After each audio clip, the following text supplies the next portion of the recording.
আসসালামু আলাইকুম, কেমন আছেন সবাই? আমি আজকে বাড়িতে কিভাবে চিকেন কারি রান্না করি তাই দেখাবো। আমার বাচ্চারা খুব মজা করে এই চিকেন কারি খায়। আর আজ আমার মনটা খারাপ। বাবার বাড়ি থেকে চলে আসলে আমার মনটা খারাপ থাকে। টানা 4 দিন আমি বাবার বাসায় থেকে এসেছি।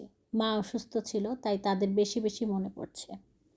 কার কার এমন হয় বাবার বাড়ি থেকে ফিরে আসলে মনটা বাবার বাড়িতেই পড়ে থাকে, জানাবেন।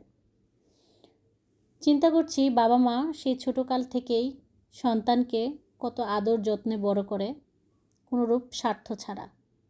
বৃদ্ধ হয়ে গেলেও অনেক অনেক দোয়া দেয়, যা অন্য কেউ দিতে পারে না।